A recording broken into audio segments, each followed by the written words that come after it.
पुराने जमाने में एक मालदार शख्स की अकलौती बेटी घोड़े से गिर गई। गिरने की शिद्दत ऐसी थी कि उसके कूल्हे की हड्डी अपनी जगह से हट गई।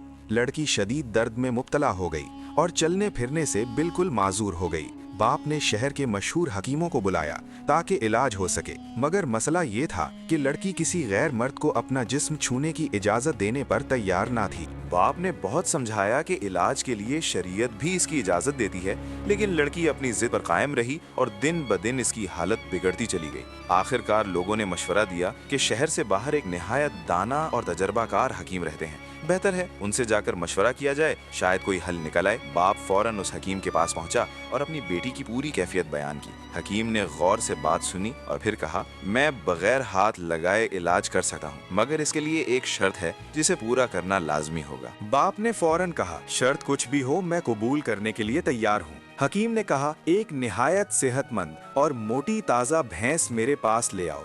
बाप ने बड़ी कीमत अदा करके शहर की सबसे ताकतवर भैंस खरीदी और वो भैंस हकीम के घर पहुंचा दी गई। हकीम ने हिदायत की, 2 दिन बाद अपनी बेटी को मेरे पास ले आना। इसी दिन अल्लाह के हुक्म से उसका इलाज मुकम्मल हो जाएगा। बाप के जाने के बाद हकीम ने अपने शागिर्दों को सख्त हिदायत दी। कहा, 2 दिन तक इस भैंस को ना खाना दिया जाए और ना पानी पिलाया जाए।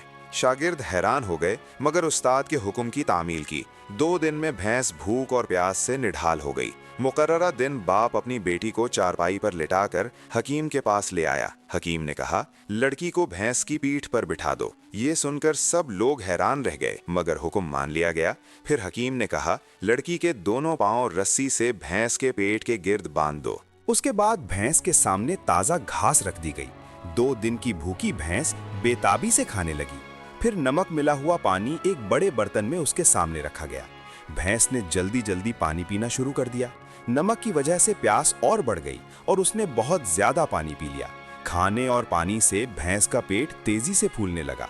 इस दबाव से लड़की की टांगों पर शदीद जोर पड़ा। लड़की दर्द से चीख उठी और अचानक एक आवाज आई। अगले ही लम्हे वो बेहोश हो गई। हकीम ने फौरन लड़की को नीचे उतरवाया। फिर बाप से कहा, घबराने की कोई बात नहीं, तुम्हारी बेटी के कूल्हे की हड्डी अपनी असल जगह पर वापस आ चुकी है और ये भैंस अब मेरी मिल्कियत है।